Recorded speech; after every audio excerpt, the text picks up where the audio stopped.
Welcome to this episode of the Comedy Defect Podcast. My name is Winter Phonander. I'm a comedian and this is my show.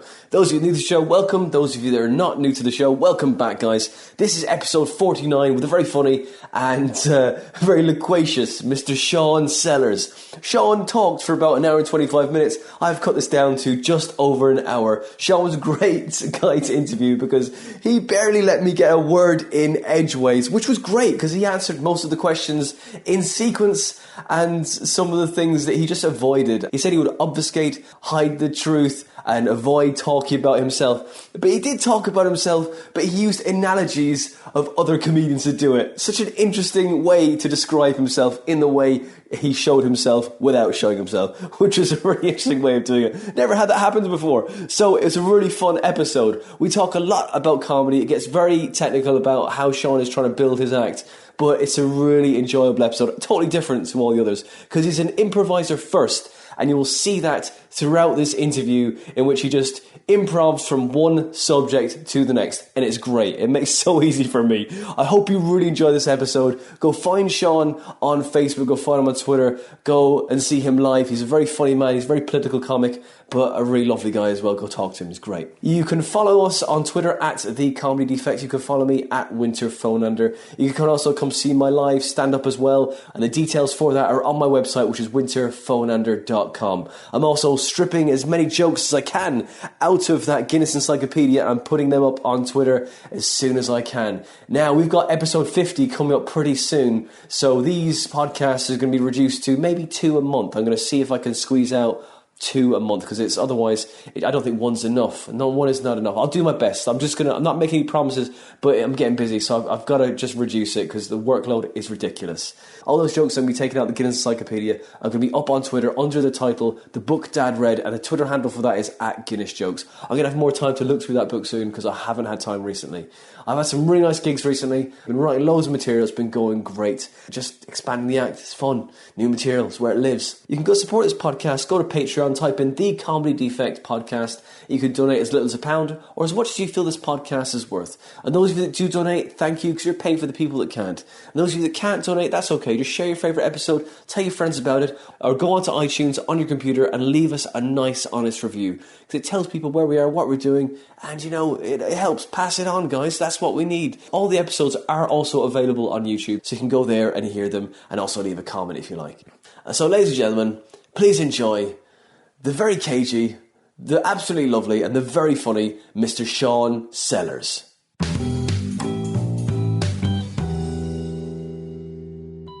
Sean Sellers, welcome to the Comedy Defect. How are you doing, man? You alright? Yeah, I'm okay. I have a cold. Right. Which will probably make my voice sound better to me than normally when people hear it, which is a thing, I guess. Yeah, I'm excited because I don't think I've done a podcast before. I've done things on podcasts, but I haven't done like a podcast interview thing before, so I'm excited about that. I also think what will be interesting during the course of this is to see how honest I am in my answers, because I mean, all comedians are different, but I hate talking about myself to other people. Right. I'm very private about lots of things. I will invariably obfuscate and lie. Okay, great. Can't wait. During the course It's going to make it an awful lot of fun for me. So that, because I started off as an improv comic in the early 90s, doing kind of character stuff, and then doing as a comic actor and a theatre director and all of those. And when you do that, I never played myself. Mm-hmm. I never had to play myself. I could have my own opinions, but they would be in the guise of some character or some sketch or some routine or something. And I found that very, very nice. Like, I didn't have to let anyone reveal anything about myself. For the most part, I think a lot of my stand-up is still like that. It isn't very revelatory, although recently I've done more stuff that is me talking about my life, which works fairly well most of the time. I think people can get on board with it. But for me, it's very disquieting because I don't want you to know me.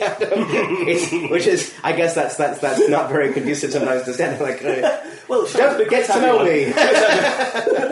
So you're a theatre director? I was. Where was that? In the States, I only directed plays in the States. Whereabouts? All around the States? Predominantly in the South. In New Orleans was where I ran a theatre company with a good friend of mine who is a very good, talented, very successful actor in New York. Sort of travels the world performing all the time and teaches in prestigious schools and stuff. He's great. He did that, and and I came over here. Still going, or is it? No, we put it to rest because both of us moved. We both moved to the UK, and then he moved back to the States, and I stayed here, and we kept in touch and stuff, but there wasn't really anyone to run the company for us. A friend of ours did for a little while, and he's now a big, I guess he's a performance artist is the word for it. His name is Christine Vale, I think is what she's called. One of his characters, he opened for Peaches, right? These big arena tours and stuff. He comes to the UK quite often. His name is Paul Swallow, and he was part of our company, and he sort of took it over for a little while. But then his interests were slightly different than ours. One of the things that we really enjoyed about the company was we all had enough common interest, everybody who was participant in it, to put on kind of good and interesting things, but we were all very different personalities and we had different interests. So that kind of created a lot of exciting stuff, but it also meant that once we were out of immediate proximity with each other, it was like, well, how do we continue? We've got other things, we've got other interests, we've got other things to do. So it kind of saw the end of the company. But it was really lovely, and we had a great time. And do you write your own screenplays and things like that still? No, so I didn't do that. I would direct stuff, or I would put on my own productions. So like when I came here, I did some of my own stuff. Most of that wasn't written down because it came out of the kind of school of improvisational comedy and improvisational theater. Because I studied with the San Francisco Mime Troupe in San Francisco, which sounds like mimes, holding up a wall or trying to get out of a box or something. Onions and it wasn't. bicycles. It wasn't that. It Sure. So it's closer to what in the UK is called pantomime. Right. Because there's this weird thing that happened, in supposedly, with French. Meme and pantomime have the reverse definitions when they have been translated into English. So meme is really a spoken thing, and pantomime is like a dumb show. It's quiet. And so San Francisco Mime Troupe started off from these guys in the early 60s, or mid-60s, and it was very radical and performing with yippies and hippies and...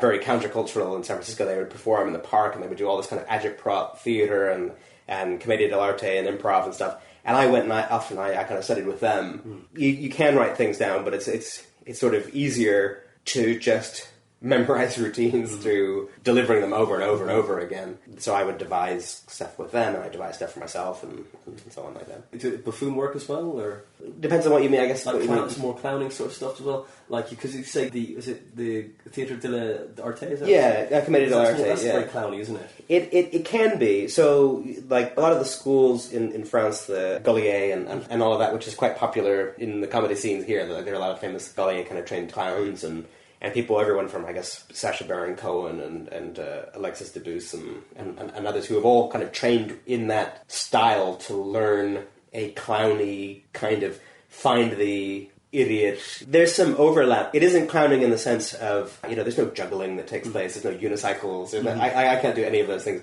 Although I have a friend who is a clown and she's very good at all of that stuff. She can stilt walk and do stuff with the ropes, and she's also a magician. She's very, very, very talented that way. This was more kind of somewhere between what you would see from Second City or Saturday Night Live or Whose Line Is It Anyway? So everything from kind of short form, gamey sort of improv to slightly more narrative style things. I know at the moment very popular among some people is, particularly in London at the moment, is the Herald, which is this type of narrative improv story. And it's great, but it's kind of like, I don't know if it's like the new flavor. It's like the sriracha of comedy that all of a sudden everybody's like, have you tried this? This is fantastic. You can put it on everything. And yes, you can. And it is very good. And I'm really glad that improv has kind of exploded here lately. I wish it had happened a lot earlier, because when I was here first, there was nothing. One-person improv is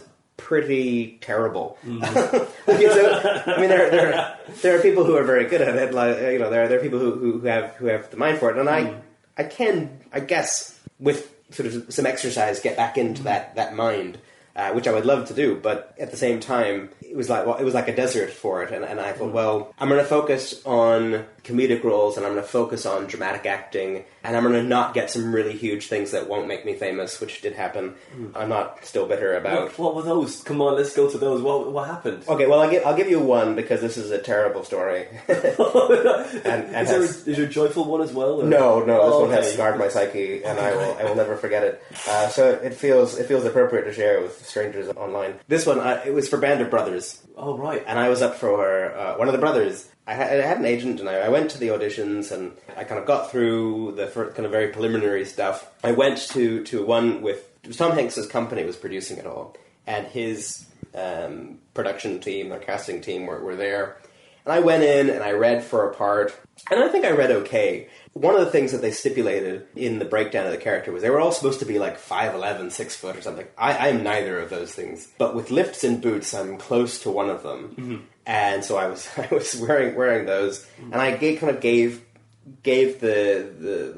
screen reading. I've done the audition, and there's this big round table in the corner, and we all kind of go to sit around the corner and have this chat about what I think of the part, what they think. And a lot of auditions for those types of things, you audition, sure, but you also do kind of an interview, and the interview is pretty important. Mm-hmm. And so I sat down, and we're chatting and talking about the military and so on. And my father was in the Air Force, and so we're talking about that. And the woman, she's really pushing on what my father is like and what it was like growing up in the military and all the travel that we did and things. Kind of making out that she really wants him to be this tough character who's hard and who was a disciplinarian and kind of tough to get along with, which is the exact opposite of what my dad is like. Mm-hmm. He's very much, you would be surprised that he could kill you. Like he doesn't look the part. Mm-hmm. He's very jovial, and he's very light. He looks like Martin Sheen in The West Wing, but he sounds like George W. Bush in reality.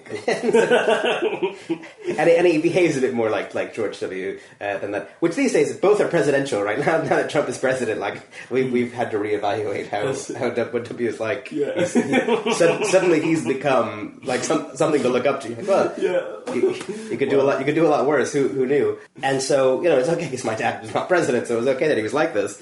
So we had this conversation, and she wasn't very happy that I was saying that my mother was the real disciplinarian. She was really tough, the tough one, the one that you would be convinced had been like a drill sergeant or something in the Army or the Air Force, and which just wasn't the case. I could see the displeasure and the disappointment in the face that I didn't have a kind of, it was tough, and it was tough telling them that I was going to be an actor, and it was tough moving here, and because it was the reverse. It was like, well, my dad's very supportive of it, he's very happy, and he thinks it's a great idea, blah, blah, blah. At the end of it, we all get up from the table, and it's this big round table, and I'm on one side, and she's sort of directly opposite me, the casting woman. Mm-hmm. And we get up. It looks like she's moving towards me, so I move towards her to say, thanks very much, and nice to see you, and we'll hear back, and blah, blah. And I go in to shake her hand, and she steps back, and I think, oh, you're moving around, because the table, being a round curved table, the chairs and things are sort of in the way, so you're making space, you're moving away so that we can kind of get closer to shake. I walk her into the wall by extending my arm to her.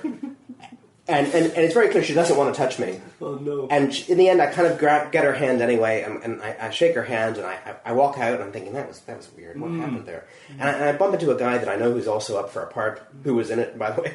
He's like, oh, what was she like, the casting person? I said, it was okay, and then the thing about my dad, and then it was a bit weird. He's like, yeah, she's a germaphobe. And she's like, the one thing my agent said, she said, don't in any way get any close to her, don't touch her, don't do any of that, because she's really freaked out by it. Yeah. That was I had a tough conversation with my agent after that. That was the little nugget of information hadn't been shared. Because damn it. Yeah, I made her very uncomfortable in the end by forcibly grabbing her hand and shaking it. You're lucky you didn't kiss her on the cheek. Yeah.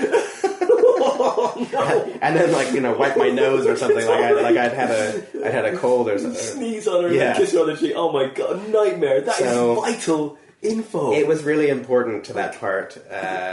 Needless to say, I'm not in it. Oh. I've never watched it. I've had people give me copies, try to get me to watch this. I'm never ever watching this because I must be the only American who was in London at the time who was not in that movie. No. It's a miniseries. There were extras as well. There's very bit part soldiers. Yeah. I didn't even get that. It was like this That's it. Take him off the list. She's like, he shook my hand. Yeah. No, that's it. You're like, you're given the black spot. Well, seriously, it was the end. So I as a consequence, so that was a grueling moment of your life. That was a sad time. Definitely. And so how long have you been over here, Sean? Quite a while. Like I longer than I think that I imagined I would be. I didn't really have any plan. I just kind of came over to study and perform, train, and then I left, and then I came back, and I've kind of been ever since.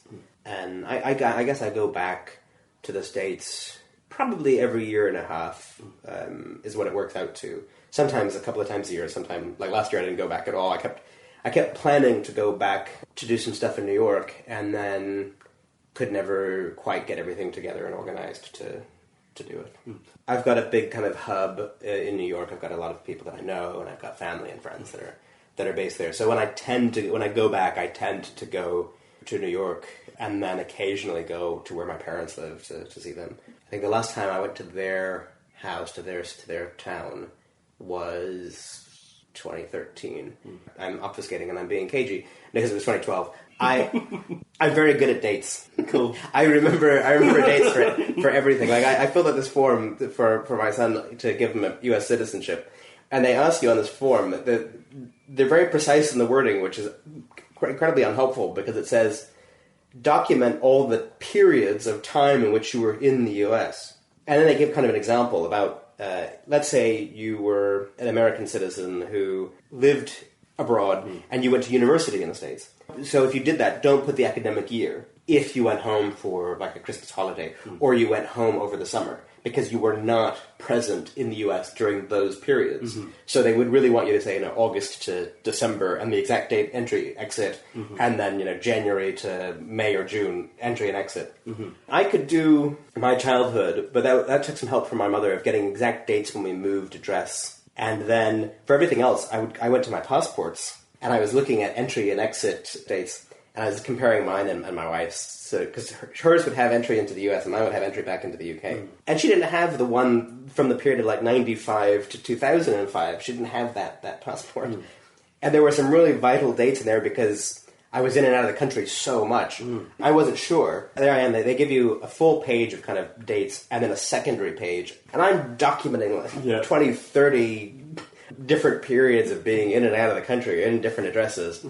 So I showed up for the appointment. Filling out that form was tougher than most background checks for the government in the US because they do a similar kind of degree of scrutiny. But I brought that. I had to bring proof of like matriculation in the US that I'd been there before the age of 14. So I brought my childhood medical records, school, like some report cards from the equivalent of primary school, and I had some awards like science fair or piano. I had an Eagle Scout award thing, and I had all of these documents with me just to prove who I was, so that he could get his citizenship. So much so that I brought too much. Like they were like, that's enough. That's okay. We don't need.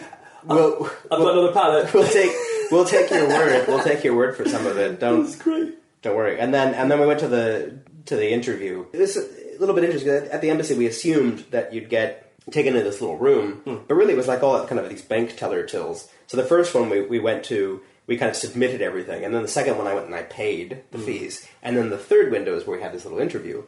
And the interview, they asked about my name, and they asked about an alias that I have, and why I have that alias, and I was like, no, there's no legal document within it, but it does say, do I have other names? Yes, I do. That is it. And then there were just certain questions that they would ask kind of by the by multiple times, and I was thinking, I assume this is part of your training. This is your job, trying to catch if my story changes or if it's the same. It had the potential to be like the movie Brazil, but it wasn't. It was very kind of transactional and straightforward and quick. But you get that same sort of thing with people do online applications for jobs, don't they? Yeah. And they ask the same question about 4 or 5 times throughout the whole thing, just worded completely differently. And you're like, okay, look, I get it, I've answered the same, but you can't get away with just answering the same thing for each question. They go, well, obviously this person isn't taking this seriously. Yeah. I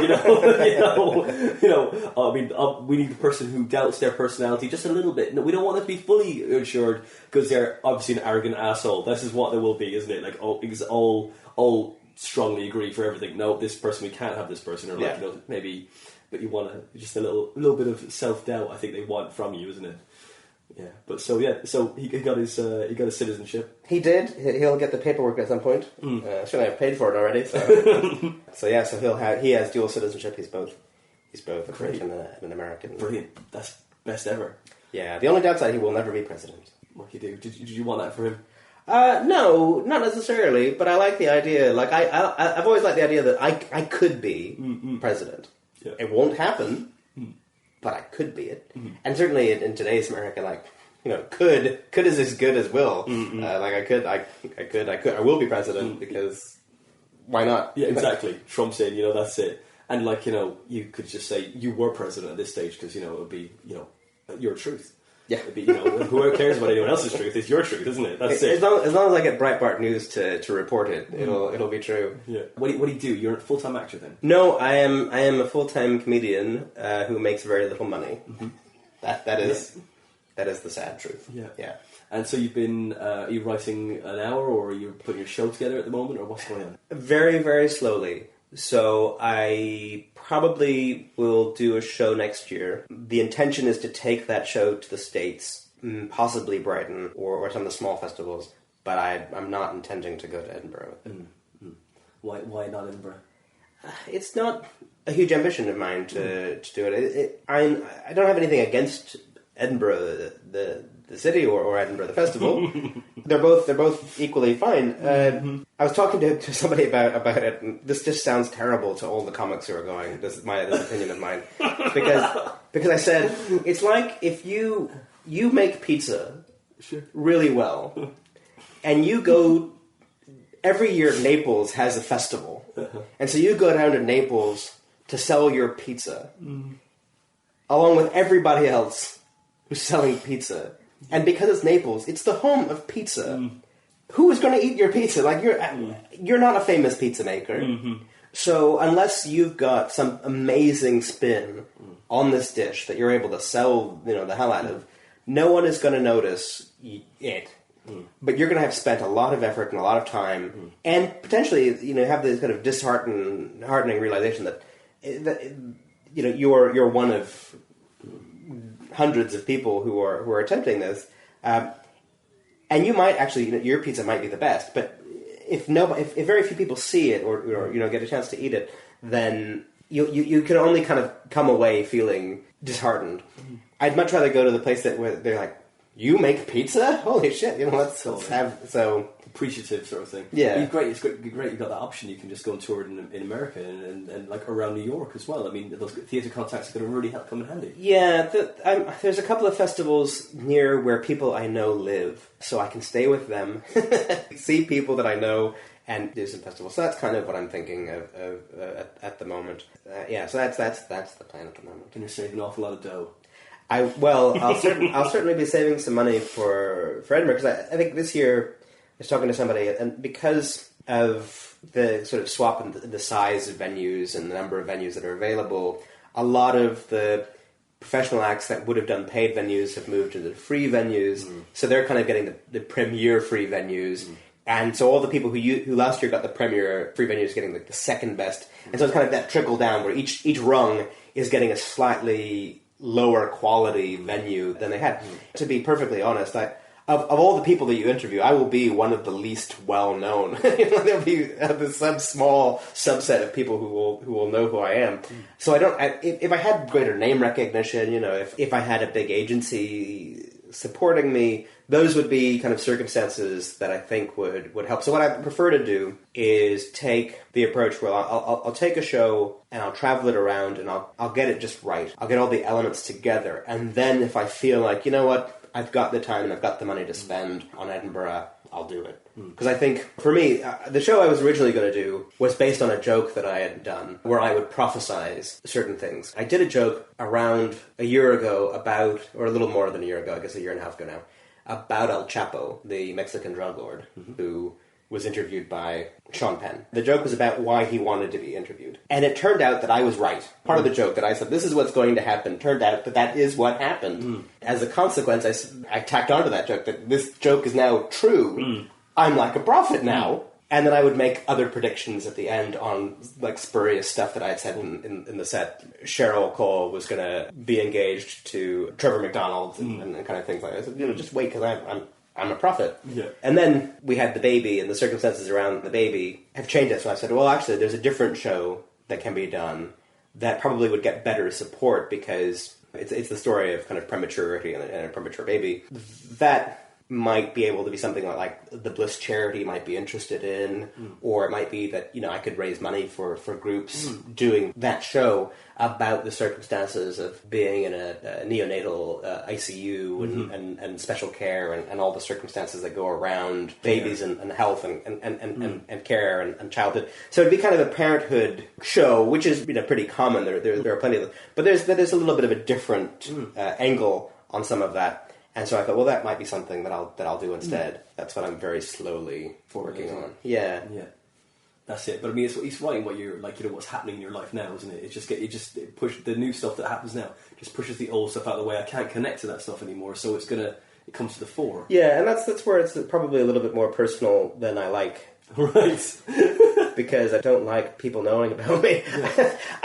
I mean, which is, as I say, that's not very helpful and conducive to, particularly to like club sets or when you're doing nights, whether they're free or it's like fairly low, kind of price of entry, and they don't know who you are, and they see me come on, and they hear my accent, and they see the way that I dress, and it's like, who are you? And if I don't address any of it, which has always been my preference, like, let's not talk about me.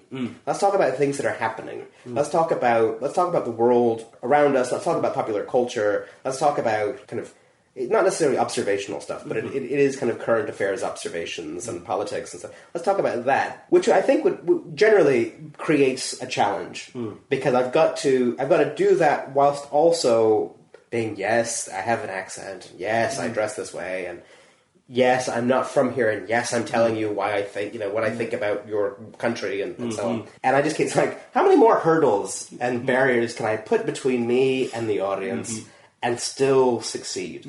The answer is not a lot. So I thought, okay, I'll take on Barry Crimmins' advice. So Barry Crimmins, if you don't know Barry Crimmins is an American comedian. He's really influential and significant to the Boston scene of the early 80s. Recently there was a film called Call Me Lucky, which was made by Bobcat Goldthwait, who was one of his kind of mentees. I guess he had a sort of mentoring relationship with him. He's a big political comedian, and he always has been. He sort of gave this great free bit of advice, which is, when you're doing that kind of thing, the first thing you have to do is prove that you're funny. You have to tell a joke that says, I've got this.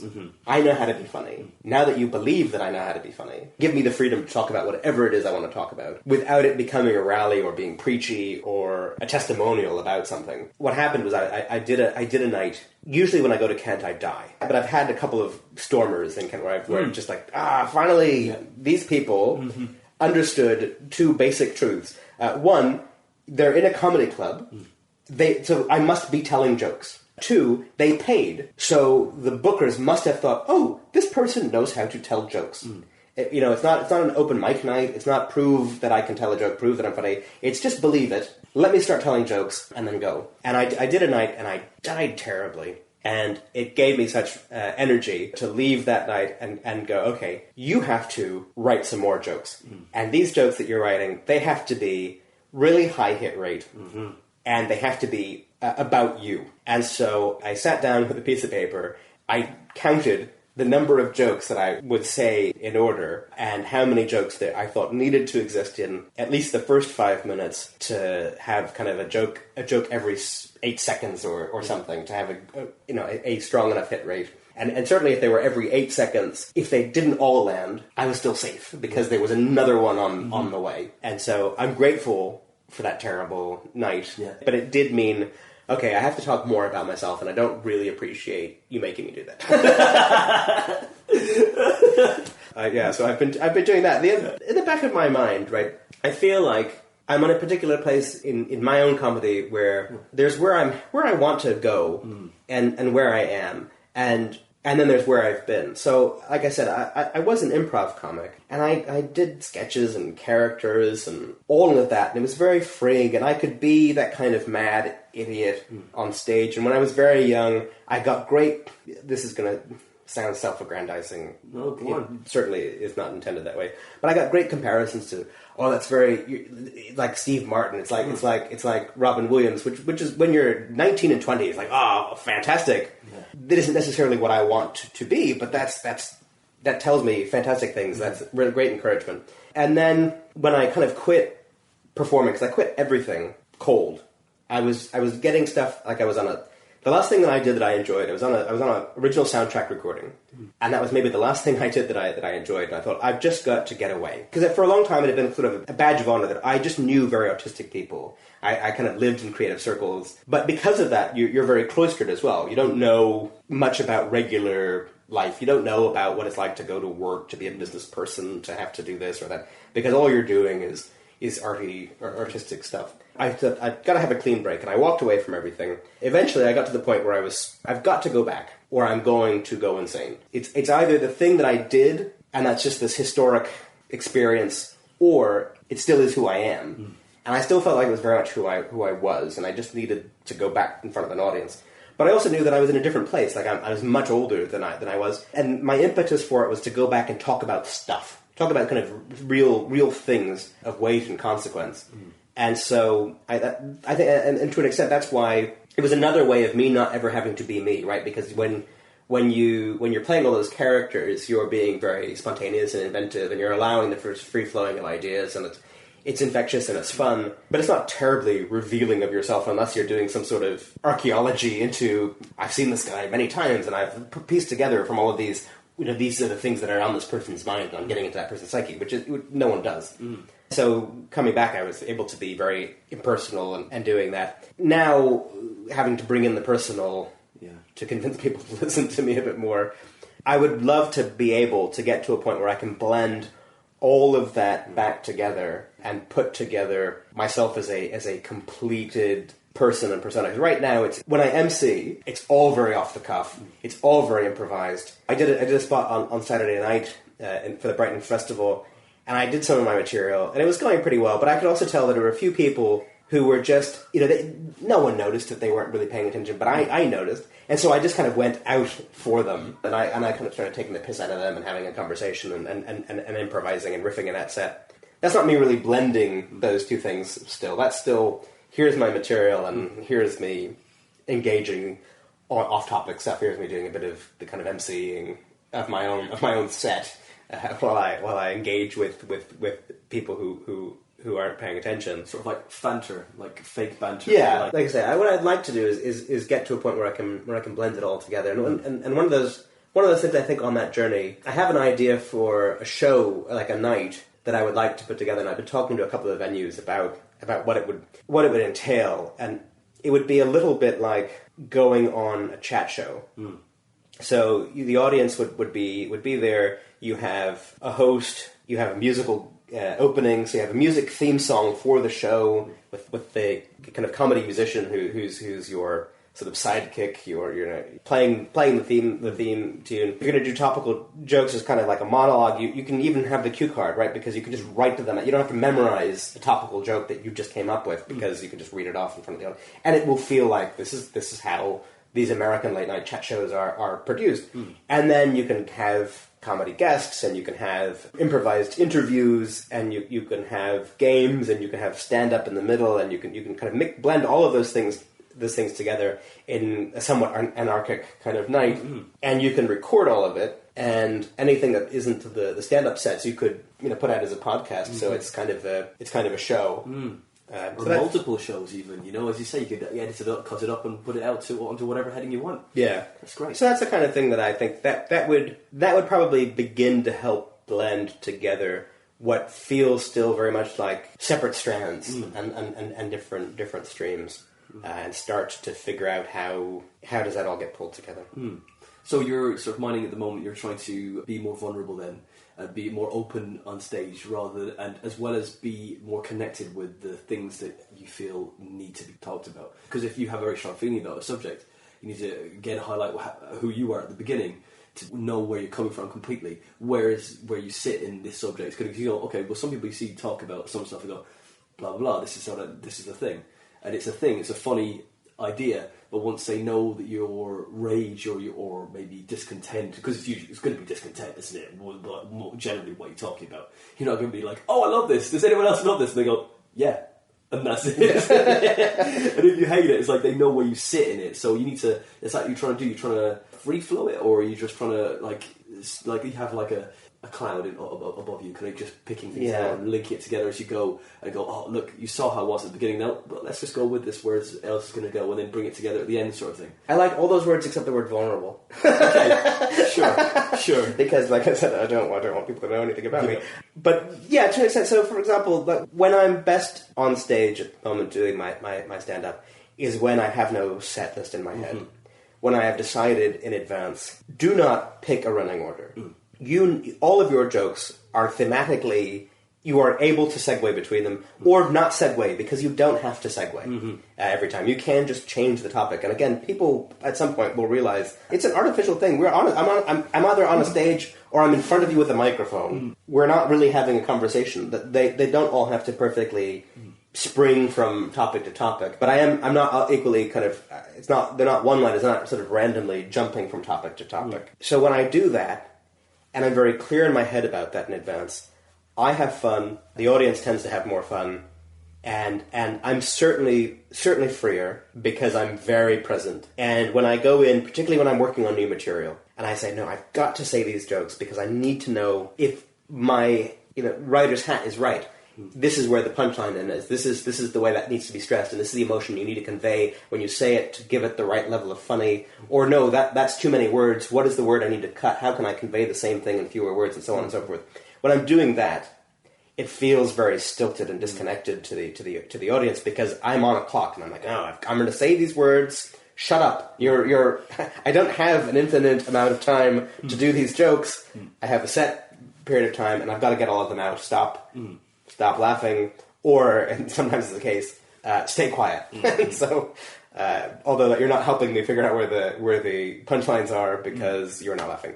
So I think it is a little bit about being able to, like you say, to kind of pluck from the cloud in the sky, and some of that as well is kind of predicated on how prodigious a writer you are, right? Because up until the baby was born, I was trying. This was the goal. This was not the achievement.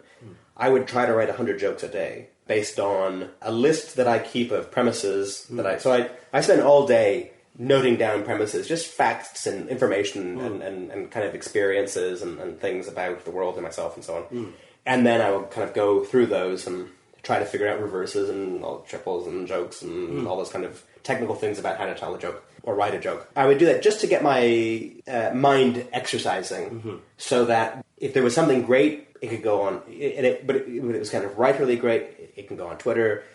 It can go as a longer thing online somewhere, or it can, if it's the right kind of thing, it can go into a routine. It can become a piece of stand-up. It can start, and a routine can be built around it. And evolve into a set piece that can be kind of performed and stuff. And when I was doing that consistently, I felt very, very good, very strong, very confident. My kind of comedy mind was working. And since the baby's been born, I found less time to do that. And so when I've been writing new material, I've discovered for myself, it's taken a little bit longer to get to figure out how to make that premise funny. It's like, I'm just staring at words on a page right now. Wait, where do you go with that? So I'm trying to get back in that as well, because I think once you've got your mind well exercised and you've got a wealth of material that it gives you that freedom to, you're not enjoying this, or here's this thing that we were just talking about. This person just said this thing previously, or an audience member tried to participate and said something. I can go over here and I can say this and I can do that and I can do the other, and so I just need to keep doing that. Play the mental tennis. With the thing as well, with the audience, because because that is just that's a memory thing, isn't it? It's like of having that wealth of material and going, right, I've got all these jokes, I've got something for everyone, and you're just improving with whatever thing comes up at the time. I mean, like, it's fine at the beginning when you've got a small area of your premises, and you kind of go, right, well, okay, great, so this is going to happen now. Okay, great, boom, boom, boom. Yeah. But you've got a 10-minute set, and you look really slick if you can do that for a 10-minute set. But as you go, you know yourself, you write new jokes. Like, oh, I love this new joke. I've got this new bit, and I've got this other new bit, and you're like, okay, well, and all the jokes just collide. Yeah, there's a bit busy in there, so you can't really. You just try and learn the. I know it sounds silly, but just try and learn the bits, isn't it? Of course, get them all stuffed into your head. And I say time is the key, and of course energy that you don't have at the moment. To me, there's a trap for newer comedians that exists in this country, thanks in a large part to competitions and gongs and stuff like that, which is you're building that really tight 5 or that really tight 7 or that really tight 10. It's great, you know, you're succeeding and it's going well, and that's becoming this really oiled piece of comedy. In a disinterested audience or in a hostile audience, you are primed to fail because you cannot deviate from that set. And simultaneously, because it's winning you garners and recognition, if you're fortunate enough to get picked up by somebody really big, they're investing in you, but you might not have the fortitude and the wherewithal to think, if I'm not producing for them, I'll get dropped. And how do I react when I get dropped by this big agency or this big representation of this huge opportunity? Whereas if your goal is just to get better and to be funnier and to deliver things slicker, all those other things will fall into place in the way that they will. You know, I'm not being fatalistic. I'm not saying, you know, it'll be fated to all kind of come together. It's just you will get. It's like exercise. Your heart and the lungs and everything gets stronger the more you work it. And so there are a couple of rooms in particular that I go to that I know are tough. They're tough because you can't do material, or they're tough because the audience is really disinterested, or they're tough because the MC makes the night hostile. As much as I don't like them sometimes, I go back to those rooms again and again and again because I know what it's doing for me is it's freeing me up. It's the exercise of, I know the jokes. I know these jokes work. I know how to be funny. I know that I'm funny. So all I have to do is convince them that I know what I'm doing. And there are lots of ways that I can do it. The more ways I practice and kind of get that exercise on those things, the better I'll get it. You know, it's like, I'm not a gym person, but if you know, when you're doing the leg days and you're doing that the stuff, and you think, oh, this is really difficult, and I'm not seeing the payoff, and it's wouldn't it be great to do always a warm room, or, you know, again, particularly if you're a newer comedian, to do the bringer nights where you've got a guaranteed audience and they're going to be supportive for the most part, and they're going to be kind of laughing more perhaps than they should. It makes it easier, but it doesn't necessarily help you train because you're not wearing the weights around your wrists and your ankles. You're running at a slow pace, and you're getting a lot of encouragement. To an extent, those circumstances, what they do is they mirror the big nights. So, like when you go to Commedia, or when you go to rooms where, like Covent Garden or Backyard, or places where you're being paid, and the audience is paid, they are up for comedy. They want you to be funny, and they give you so much credence to turn them off. Those rooms become easy and are fun and a breeze because it's like taking the weights off. But if you've done all your training without the weights on, you don't really know how to handle those rooms because you're underdeveloped and you're undertrained and you're not fit for that. How much further can I pull out this analogy? Your stabilizers are always on, and you don't notice that you're improving or progressing or are fit for the job. You know, you kind of go, because you need that balance. Like as you say, you're working out in the really tough rooms. Like when you go out of town and you're like, oh man, something's happened here. I don't know what's going on.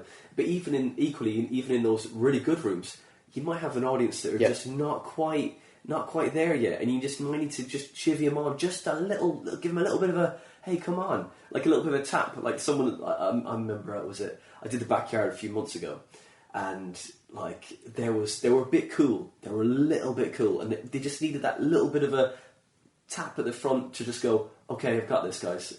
That, and something happened before I went on. Something like really like the applause stopped like about 3 steps before I got to this microphone, and I was like, great. And I was like, right, I'm taking this emotion, which I'm feeling annoyed about, the fact that they just couldn't be bothered to just give it that little bit further, and gave it that little push to ramp me up into the next bit. Like, okay, this is a moment we're going to share at the beginning, like that kind of thing you're saying. Being in that moment of like, okay, we're going to share this moment, and I'm going to do some stuff. There will be other moments. If there are, you've got them, or I've got them. Whatever it is, we've all got this. So they can trust you, as you say. That's a tough lesson for a newer comedian, but it's also, like, for me, having taken such a long break and then decided to solely focus on stand-up. It's muscle memory to a point, but it's also still, you've got to relearn some lessons. And so there are many nights that I'll come off and I will have done fine, and people will have enjoyed it, and I'll come off just, like, despondent with myself. Why didn't you do this, or why didn't you say that? What were, you were not... How many times do you have to learn this one particular lesson? Like, routinely I'm coming off stage saying, how many times do you have to learn not to plan what you're going to say first? Because as soon as you do, you spend so much effort of... It's almost like you coming up to going, guys, I've got something really funny to say. And no one says that. No one comes up to you and goes, listen, this gold. Here's this thing that you're going to... Listen, everybody, you're going to love me because of this. And that just doesn't happen in real life. It just throws everything off. And that's the kind of thing that I'm always contending with. 'Cause the other probably is in my regular sort of off-stage self, I am not a terribly funny person. I take ages. Like, I have a conversation with my wife, and for just a 3-minute conversation could take me 20 minutes to say, because I will hunt for the word that I mean. I will pause for ages. Like I'm doing now, and I won't know, and I'll be very mannered. I constantly gesticulate when I talk. Then when I go on stage, I tend to be very high energy. I've had people compare, like, watching a conductor perform, because the arms are going everywhere, and so which is why most of the time I will leave the mic in the stand, because if I have the mic in my hand, then I'm imbalanced. I've got this one arm flailing around the room, and this other one that is just tethered to near my chest, or I'm constantly switching like a baton between the two, so that this hand needs to move for this, and this hand needs to move for that, and now as an act, it's like those people that take the cloth, what are they called, scarves. I'm wearing one, and I still can't think of the word, and they're flowing the scarf. They're doing that scarf dance, like Salome, kind of tempting John the Baptist. They're doing all of this, and you think, you have no idea what I've said, because all you've done is watch this guy moving this mic around. So I'll plant it, and I won't move. And what I've noticed from that, to an extent, on certain nights, particularly if you're in the middle of the bill in the UK, is if you leave the mic in the stand, it's almost like a signal to the audience, ooh, this guy doesn't know. This guy's not a comedian. Because comedians, what they do is they come up, they're like, hey, everybody, and they take the mic out of the stand, and they move the stand away, or they do the casual, I'm going to lean on the stand, or I'm the fidgeter, and this stand is going to do all sorts of stand Olympics, it's doing these kind of Pilates with all the shapes it's contorting to whilst they're talking. And I've noticed, like, Simon Evans is a great example of this. I watched him, I've been on the bill with him, and he was just fantastic the night I was with him. But I watched him on live at the Apollo or something like that.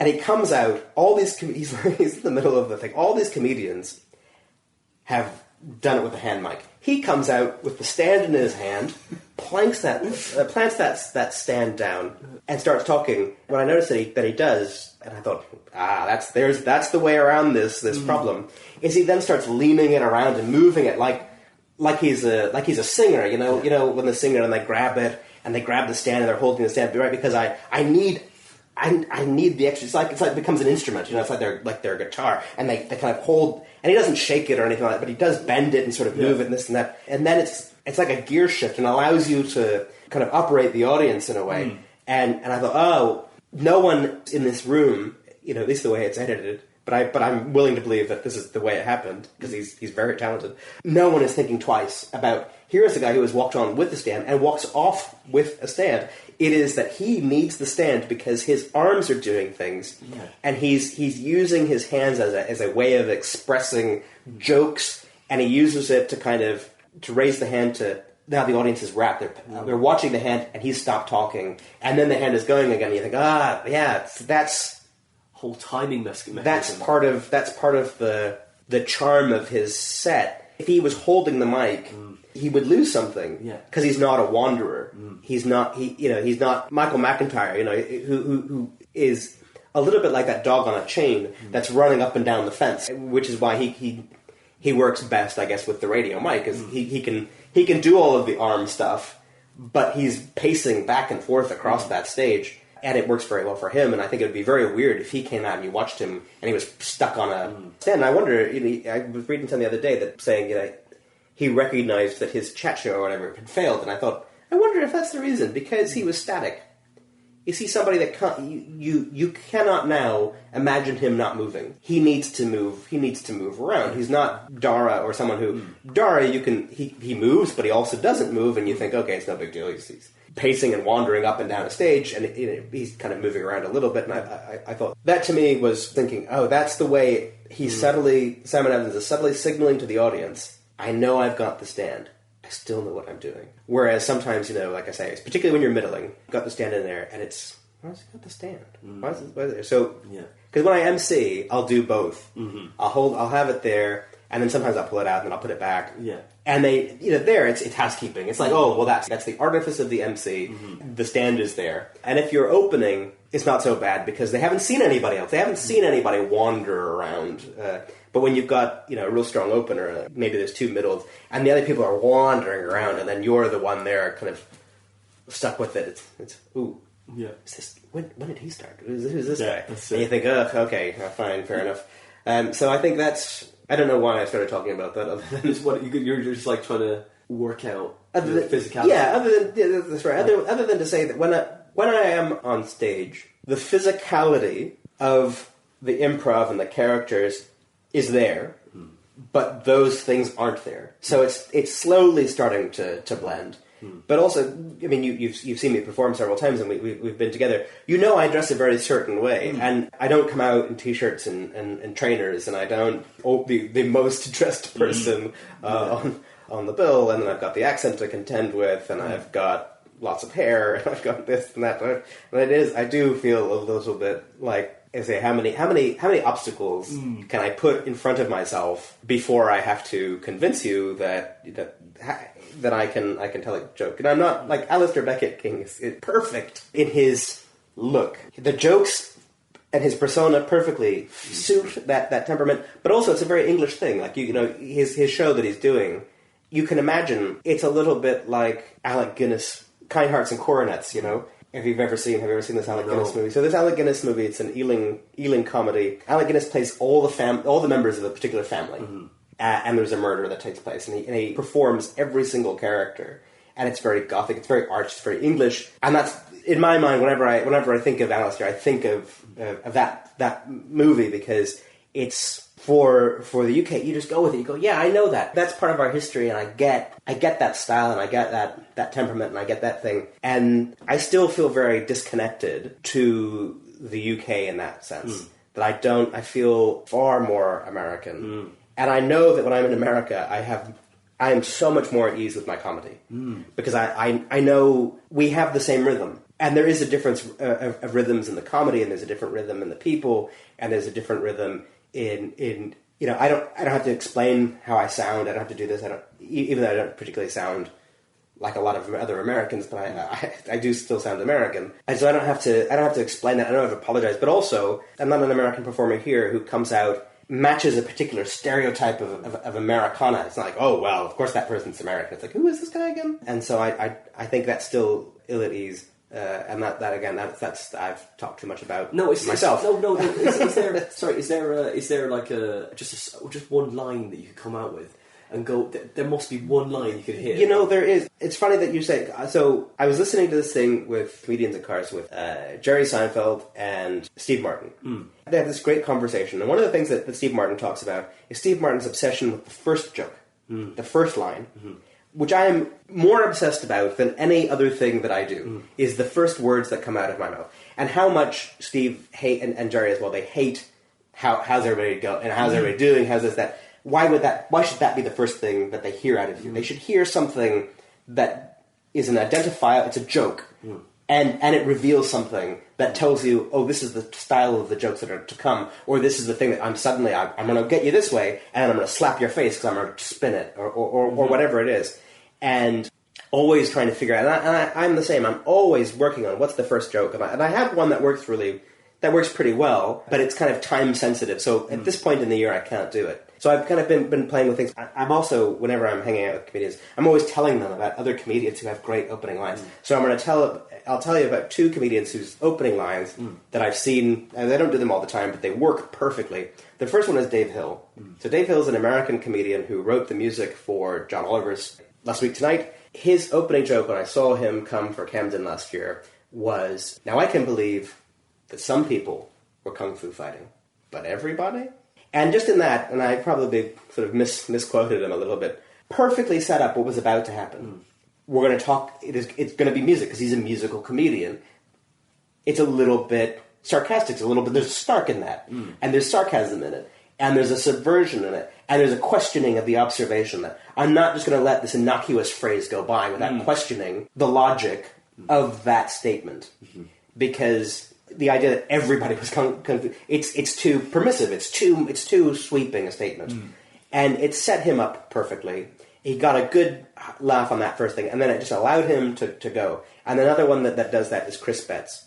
And Chris Betts is a Canadian comedian who's doing very well here. And Chris's opening line oftentimes when I've seen him has been, got my American accent in Canada. And again, that's perfect. It's a perfect kind of opener because it sets up immediately, I'm not American, I'm from Canada, dealt with. The accent, done. It's snide, it's playful, and it's all the things that he's about to be. With comedy, and I think particularly with comedy in the UK, you often have to set up parameters with the audience, and you have to address the unspoken. Because it's like, there's this great thing, again, another Canadian, Tom Stade. But Tom Stade, I've heard, I don't know Tom, but I know people who know him, who got some advice from him, and they said, the first thing he does out is he comes out, and he'll just stand there for 5 seconds and soak it in. But because he's such a big personality, and he plays a particular type of character, there's a lot of bravado and braggadocio about him doing it. But it's just there to set up, he's got a little bit of a dangerous, little bit of a drunken look to him, and then he's going to speak, and it's going to be something sarky and something a little bit mean, but not mean-spirited necessarily. Just playful, that kind of aggressive. I'm a cat, you're the mouse, and you're the toy, and I'm just gonna tap you, and I'm just gonna play with you all through the set, and I'm gonna have fun with you, and I'm gonna have fun at your expense, and I'm gonna say things that are gonna sound outrageous. But it's all play. I hope very hard that I will find the opening thing that allows me to say, okay, this is what I sound like, and this is genuinely how I dress. I do not, I don't get dressed up for a show. I try not to have any affectations in that respect, even though it says the man wearing a scarf in 23 degrees. Like the reason for the scarf in part is I wear a scarf most of the time because I have lots of them, and I thought, well, you've just got to wear them. But also, I often wear these headphones, these wireless headphones, and I sometimes forget to take them off when I go on, and so it covers them up, because sometimes they're Bluetooth, and so they blink. If I forget that I haven't turned them off, or I haven't taken them off, then throughout the set, people start looking at this blinking light around my neck. And so it's just a quick way of masking that up so that no one can see it. So it's kind of the perfect storm of, well, it has utility, but it's also something that I would normally wear anyway. And like I said, I don't have a day job, so I'm kind of hanging around the house with this.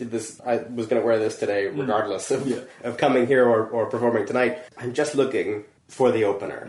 It's a kind of like that quest, that Holy Grail type quest. I don't know about you, how obviously on the one hand we're both immigrants, but in a way there's a different relationship the UK has to Irish people and to Americans, and there are different stereotypes that get fed into that, where an Irish comedian can be cheeky. An American can't really be cheeky in that same way because of where we come from, because of the size of our countries, because of the influence our countries have on things. Because Trump is my president at the moment, I can't come out and say and do certain things without it being, by default, off-putting or aggressive or arrogant.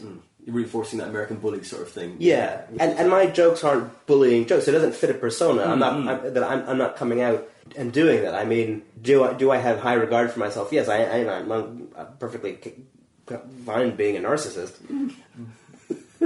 But it isn't the source of, the wellspring of all of the jokes.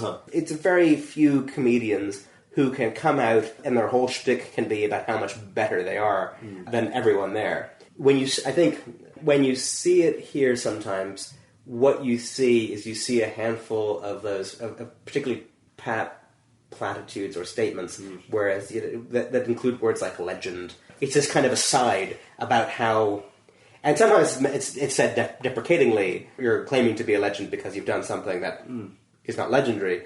And then there are other times when there are people who are saying it, and the whole shtick is the person they are presenting themselves as believes it. And to me, I think if the person you present believes it, you should never have to say it.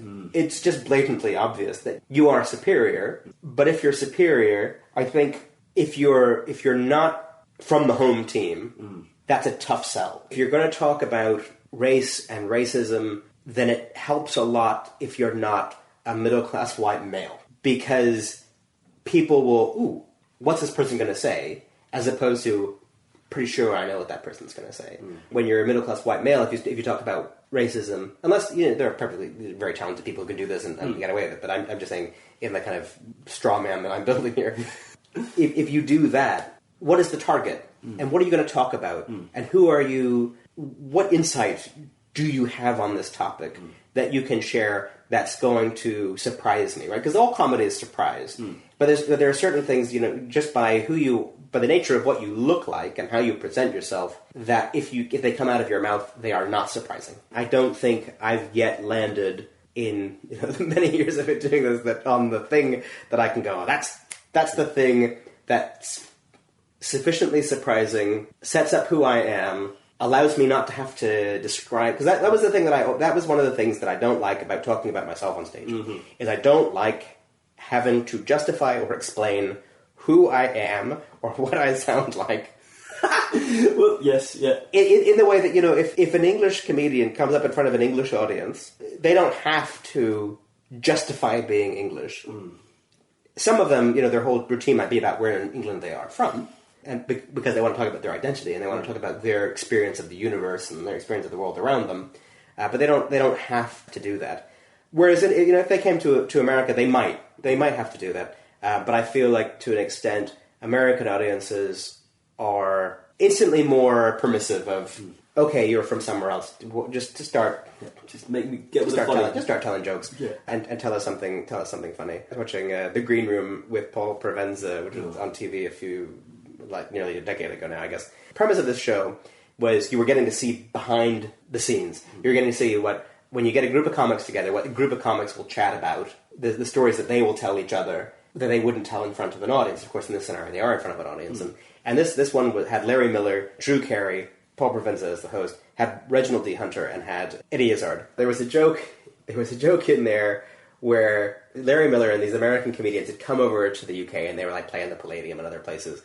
And this one comedian would come up, and every night, he was the headline act, and every night he would about a 10-minute stretch all surrounded around the TV show Wheel of Fortune, which is a game show that we have in America that it does not have here.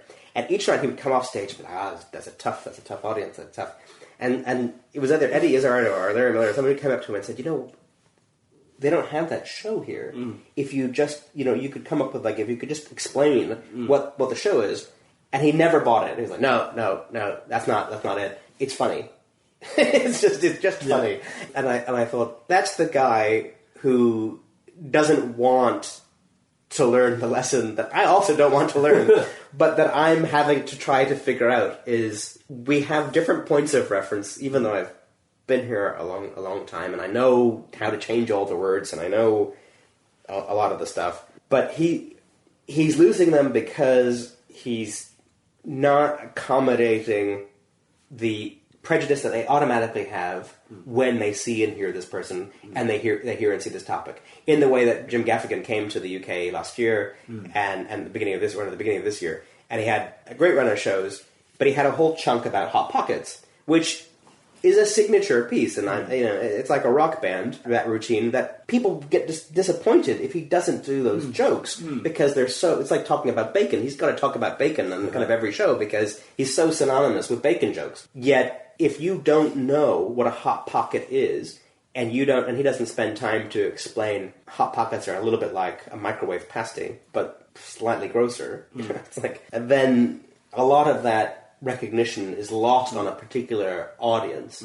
Now, when he's doing it in a big room, and he's doing it with a big international audience, and everybody kind of knows what they're expecting, so people are going to roll with it. To his benefit, because he's been comedying for a long time, he's been a stand-up for a long time. He's not going to Glee Club on a Thursday night. He's not going to the top floor of a pub and telling a Hot Pocket joke to an audience like, I don't know what the hell this guy's talking about.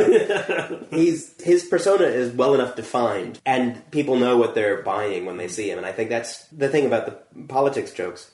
When I've done nights where the audience knows that they're going to get politics jokes, like I did a big festival for the inauguration that was held in the UK, but predominantly in the US, and I was the closing act on that. And when the audience know what they're getting, then I don't have to introduce it. I can just come out and begin. I'm so comfortable and so happy when I'm in that scenario. But when you're on a mixed bill and it's a showcase kind of night, if it's 4 acts or if it's more, and you come out, it's like, oh God, I've got to set up.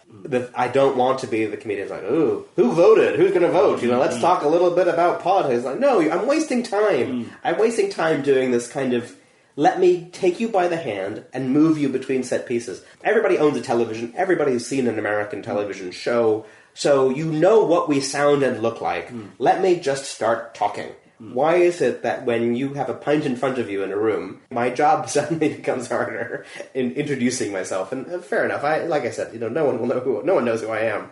So I get that part of it is building the identity and establishing yourself. I'm probably just moaning. It's just me griping to myself about things that I find kind of annoying, which other people were like, no, Sean, that's exactly what you should be having to deal with and contend with and experience, and you'll be like so much the better for it in the end. We're all possibly true. Like, I can have this. You don't even need to be here. That's just me. This is just this particular podcast is just me telling everyone that I don't want to talk about myself, talking entirely about the inner workings of my own comedy and the things that I don't like about the things that I have to do in front of an audience, so that tonight I can go out in front of an audience and do all of those things. You've done really well. You've done really well, Sean. I had to ask you hardly anything. I was trying to get a question about you, but you're like, no, we're talking about this, and you led it around. You've done exactly what you need to do with your act. You've led me around these certain areas, and I've been, I'm totally with you, and you've gesticulated. It's been great,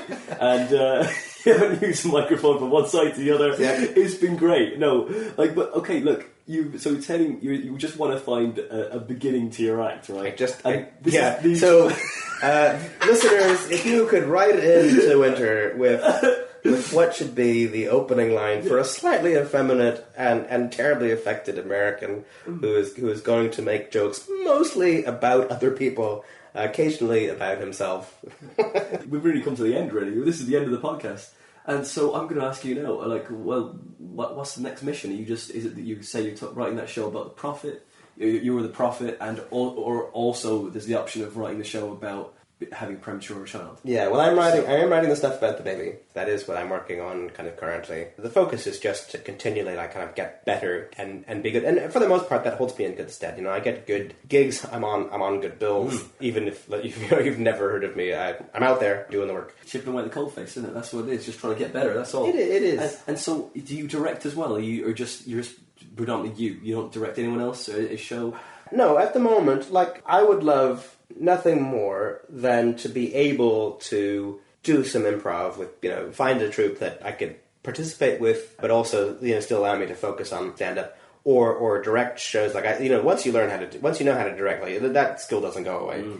So all of those things are available. Like I'm a photographer, I do all of my own photography. So if you go on the website or you've seen photos of me that are used on bills and stuff, all of those photos are selfies. Actually, they're all taken by me in my own studio setup. There are plenty of other things that I do and can do, but predominantly my focus has been just the stand-up act. Make sure you're getting stronger and stronger so that you can get to the point where you are regularly opening or you're regularly headlining the small places, or you're coming off consistently pleased with your performance. And sort of paramount to all of it, the jokes are getting funnier and the jokes are getting stronger and kind of better put together. Well, Sean, where can we come see you in the next few months? Well, on Saturday, I'm with Arthur Smith at Health Club. Other than that, I'm at the Laughing Horse Pick of the Fringe in Brighton. It's my second Fringe showcase, even though I'm not at the Brighton Fringe. I am taking spots from performers, taking them away from people who would like to be able to advertise their show. I'm stealing them from them and doing jokes there. So I'm at Laughing Horse next week. It's too late, but I'm at the Comedy Box tonight. I'm in Evesham at the end of June. There's a website that has my name on it. It's called MrSeanSellers.com. That's my Twitter handle as well. They will definitely have where I am and where I can be seen and what I'm up to. And Twitter will generally have, it will have jokes on it. I do write jokes on my stream, not just advertise nights I'm doing. And retweet hate against my president. Those are the places. Well, Sean Sellers, thank you for coming on the show, man. It's been great. No, thank you very much.